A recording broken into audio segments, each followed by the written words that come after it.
for being with us. The Morning, ma'am. day unfolded when Nolan's body was found very bizarrely. You were there. I'm going to get to your trip to the coroner's office along with the family, but I want you to start at the beginning. What happened at the beginning of that day? We believe that Nolan likely died on July the 4th. Let's start with the day that Nolan's body was found and that you ended up at the coroner's office. Start at the beginning. A witness who was there with Nolan Wells' mother on one of the hardest days of her life has now described what happened when they went to the coroner's office. And according to that account, the moments before they even walked through those doors were filled with questions, tears, and a mother's desperate need to understand what had happened to her son. Nolan's body had been found after the search for him, but at that point, there were still details that had not been settled. The family had to wait for identification and for the medical examination process to begin. And that is where this story takes an important turn. Because one of the people who accompanied Nolan's mother, Christine, later described what he witnessed that day. He remembered her reaction when she received the news. He remembered meeting her at the Lake Mars boat launch. And he remembered what happened when the family was eventually escorted to the coroner's office. Before we get into those details, if you are new here, you are very welcome.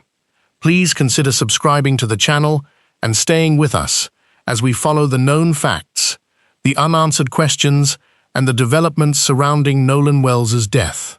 Now, let's go back to that morning. According to Josh Gill, the incident commander with the United Cajun Navy, who had been involved in the search for Nolan, the day began with search resources being deployed. He said an aircraft was launched at approximately 6:35 in the morning while he was making his way toward the Lake Mars boat launch, where the search operation had been organized. Then the phone rang. Gill said he received a call from the sheriff's department telling him that a body had been found. At first, he said he was not told who the body was. Within minutes, another call came. This time, it was from Nolan's mother.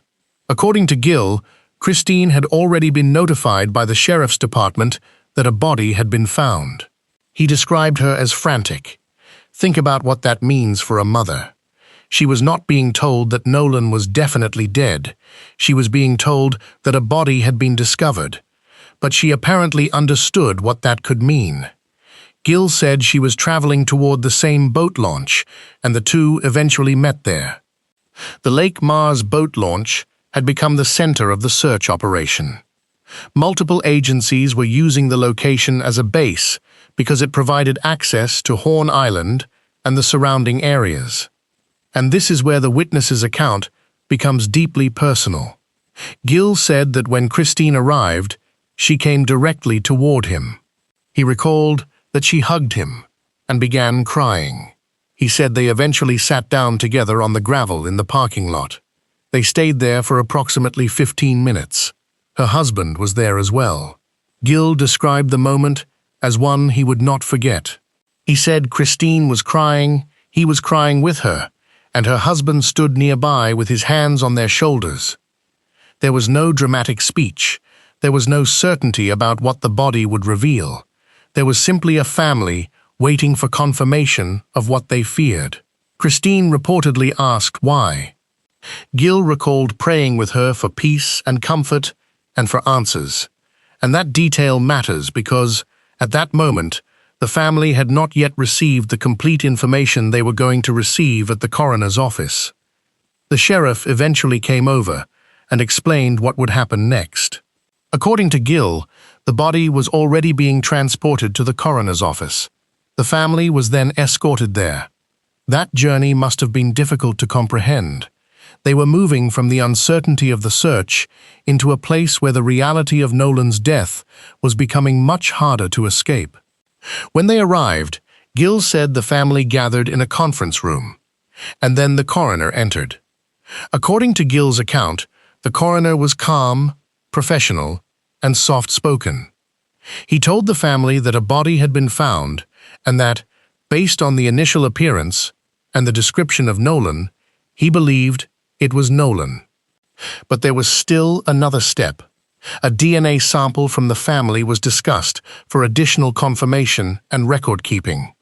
The exact identification procedure described in the interview was not completely clear from Gill's own recollection.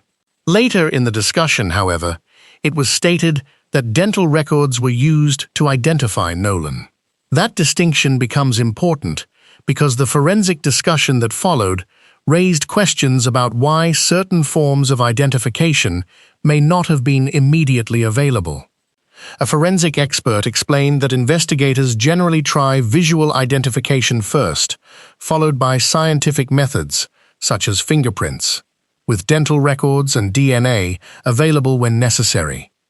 But if Nolan's condition prevented a reliable visual identification or usable fingerprints, that naturally raised another question. What was the condition of his body when it was found? And why? That question became even more significant because there was another physical detail that would later draw attention. A deep red area beneath the skin around the back of Nolan's head. At the first meeting, however, Gill said the coroner told the family there were no immediate signs of foul play. That was the initial assessment. But the investigation did not end in that conference room. There were still questions about Nolan's identification, the condition of his body, and perhaps most importantly, how his body came to be found where it was. Because according to the account, Nolan was found near the shoreline, partly in the water and partly on wet sand, and that location became a point of disagreement. One forensic expert questioned how a body could have ended up there under the circumstances being described, particularly if there were no strong waves or currents capable of moving it. Josh Gill offered a different explanation. He pointed to wind, waves, tides, and currents in the area, and said those forces could have moved Nolan's body toward the shore. So now, there were two things that needed to be understood. First, what exactly happened to Nolan before his body was discovered? And second, what can the location and condition of the body tell investigators about what happened afterward? Those questions were still waiting for answers. And as the family left the coroner's office that day, there was another difficult reality waiting for them at home. Nolan's photographs were still there. His belongings were still there. His family had to walk back into a house where the absence of a young man was suddenly impossible to ignore. That is where the emotional side of this story collided with the unanswered forensic questions. And there was still more to understand about what the family had been told at the coroner's office, what had actually been established, and what remained uncertain. Concern at that exact moment was to make sure that she was safe, that she had, a safe way to get there, because it was the beginning of what's more than likely to be the worst day of her life. Again, so continuing Hold on. Josh, you got me drinking from the fire hydrant here. Every word you're saying sparks 100 questions. So, Sure. Nolan Wells' mother calls you, okay? Where was she when she called? She was en route to the boat launch as well. We were meeting there Okay. for the search. Okay. Had she been told that a body had been found? Yet when she called me, so we had earlier communication, but via text, when she called me, she told me that a body had been found. She had been notified by the sheriff's department. Oh, gosh. No wonder she was frantic. So, she calls you. She's just been told by the sheriff a body has been found. She calls you. You're going to the boat launch. What boat launch? Where? That's the Lake Mars boat launch. Why there? So that's where the operation was set up. That's where the search operations, the tactical operations center was there. They had a mobile command unit, and the multiple entities and agencies were basing their operations out of there. So what it is a boat launch. Again, they could launch rather quickly. It's a protected area to launch and then make that run to Horn Island and the surrounding areas. Okay, so So you agreed with her. Did she ask you to meet at the boat launch? Oh, she knew I was going to that boat launch, and she actually asked me that morning, early that morning, where we were going to meet. And I told her, here's the best place. Here's where the operation is beginning. Okay. It was a secured location by the sheriff's department. So, that's where they were running their operation on. And that's a common practice. Question, do you know why Nolan's mother wanted you to go with her to Horn Island? So we had communication. She called me, literally called me. We had a voice conversation that Sunday morning, about 7 o'clock, 7:30.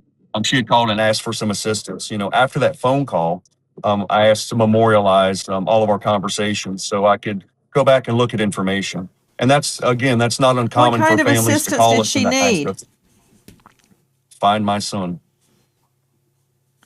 There it is. So she asked you to help find her son, that assistance. What you Okay, just got it. heard and saw gives us a better sense of what that morning was like for Nolan Wells's family. But once the initial identification was discussed, another set of questions began to emerge, and these questions were not simply about how the family was coping, they were about the condition of Nolan's body and what investigators could determine from the scene. At first, the situation seemed straightforward. A body had been recovered, the family had been notified, and the coroner had given an initial opinion that the body was Nolan. There were no immediate signs of foul play, according to the account given by Josh Gill. But another detail stood out. There was a red area beneath the skin around the back of Nolan's head. That detail later became part of the discussion about whether what was being observed could be explained by decomposition or whether it might represent something else. The transcript does not establish the final medical explanation for that marking, and that distinction is important. The people discussing it were not all medical examiners. Gill himself repeatedly made clear that he was not a coroner or forensic pathologist. His knowledge came from what he had been told and what he had observed during the search and recovery process. That is why the forensic expert's comments became so important. Jeff Gentry, identified in the interview as a forensic bloodstain pattern analyst, crime scene analyst, and death investigator, was asked about the identification process. He explained that investigators normally begin with the simplest available method. If the person can be visually identified, that may be the first step. Scientific identification can then involve fingerprints, dental records, or DNA, depending on the circumstances. That sounds simple enough, but Nolan's case raised a question about why dental records were used. If the body could not be reliably identified by appearance, what condition was it in? And if fingerprints could not be obtained, what had happened to the hands? Gentry explained several possibilities. Exposure to water can change the skin on the hands, making fingerprints difficult to recover. Decomposition can also make identification more difficult. But he also said that the circumstances surrounding the location of Nolan's body would cause him to ask additional questions. The body was reportedly found on wet sand near the water rather than far out in the water. That distinction became central to the discussion. Imagine looking at the scene. There is the shoreline, there is wet sand, and there is Nolan's body near the edge of the water. The question is simple enough to ask. How did he get there? Gentry said that, in his experience investigating deaths involving bodies of water, the position of a body can provide important information. He questioned how Nolan could have ended up on shore in that condition, particularly if the area did not have the kind of strong waves or currents that might obviously move a body. He also raised another question. If Nolan had been lying on the shoreline for an extended period, why had nobody seen him? That does not prove that someone else was involved. It does not establish foul play, but it is a legitimate investigative question, and Gentry presented it as one. Then Josh Gill offered a different explanation. He pointed to 4 forces that he believed could have affected Nolan's final location: wind, waves, tides, and currents. Gill described the area as one affected by changing water movement. He said aerial photographs showed driftwood and other debris along the beach, and he believed that this demonstrated that objects could be carried toward the shoreline. In other words, Gill's explanation was that Nolan's body could have been moved by the water. That created an important disagreement in the discussion. One expert was asking how the body reached that particular location. Gill was pointing to the natural forces that could potentially explain it.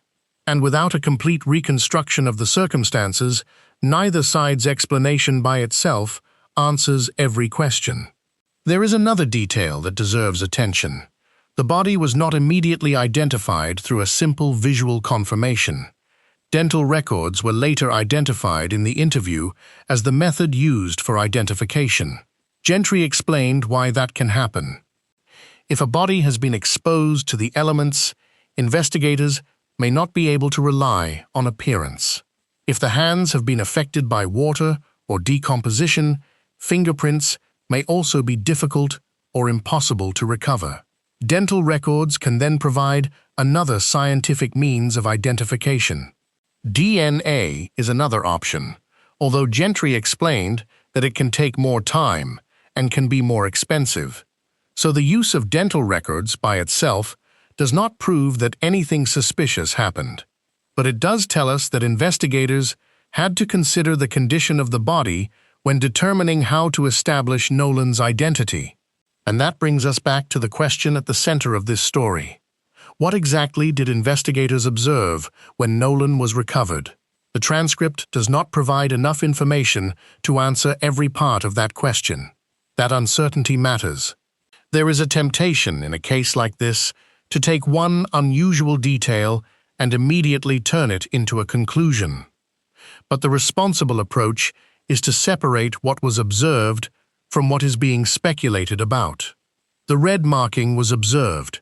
The body was found near the shoreline. Dental records were reportedly used for identification. Questions were raised about fingerprints and visual identification. And there were different views about how the body may have reached the shore. Those are the pieces we can discuss from the account. What remains unclear is how those pieces fit together. And then there was the family. After leaving the coroner's office, Josh Gill said they went back to Nolan's home. Family members and friends began arriving. The house became a gathering place during one of the most painful moments imaginable. Gill recalled that Nolan's photographs were still there. The family had to return to a home filled with reminders of him. That emotional detail is easy to overlook when the discussion turns to forensic evidence, but it is part of the story. For Nolan's mother, this was not an abstract investigation. It was her son, and according to Gill, she continued to ask questions after that day. He said their later conversations included discussion of a forensic pathologist and an attorney. That does not tell us what the final medical conclusions would be. It does tell us that the family wanted additional answers, and that brings us to perhaps the most important issue raised by the entire account. The first explanation did not necessarily answer every question. A body was found. The family was notified. The coroner initially reported no immediate signs of foul play. But questions remained about the condition of Nolan's body, the identification process, the red marking, and the exact circumstances that placed him on that shoreline. Those questions cannot be answered simply by looking at one photograph or listening to one person's account. They require evidence. They require the medical findings. And they require a careful reconstruction of what happened before Nolan was found. Because the question is not simply where Nolan was discovered. The question is how he got there in the first place. After the family left the coroner's office, the biggest questions surrounding Nolan Wells' death were still unanswered. The family had been told that the body appeared to be Nolan. Dental records were later identified as the method used to confirm his identity. The coroner had reportedly said there were no immediate signs of foul play, but that was only the beginning of the medical examination process. There were still questions about the condition of Nolan's body, the red marking described around the back of his head, and the circumstances surrounding where he was found. And there was something else that could not simply be ignored: the disagreement over how Nolan reached the shoreline. Josh Gill believed the water itself could explain the location. He pointed to wind, waves, tides, and currents in the area and said those forces could move objects toward the beach. The forensic expert interviewed in the discussion had a different concern. He wanted investigators to establish exactly how the body came to rest where it was found and why it had apparently remained there without being discovered sooner. Neither explanation, on its own, establishes what happened to Nolan. That is why the complete medical examination and death investigation matter so much. According to Gill, Nolan's mother continued looking for answers after that difficult day. He said she discussed obtaining another forensic pathologist and also spoke about an attorney. For a grieving mother, those questions were not simply technical. She wanted to understand what happened to her son, and while the family was trying to process the loss, the broader investigation still had to continue. The source material does not establish a final explanation for every unanswered question surrounding Nolan's death. It also does not establish that foul play occurred. What it does show is that several details deserved examination: the location of the body, the identification process, the condition of the body, and the medical findings that would eventually have to explain Nolan's death. Those are the questions that matter, and perhaps the most important lesson from this account is that an initial observation is not necessarily the final answer. A coroner's first assessment, a witness's recollection, and a forensic expert's questions are different pieces of information. They have to be considered alongside the complete investigation. For Nolan's family, that process could not move quickly enough.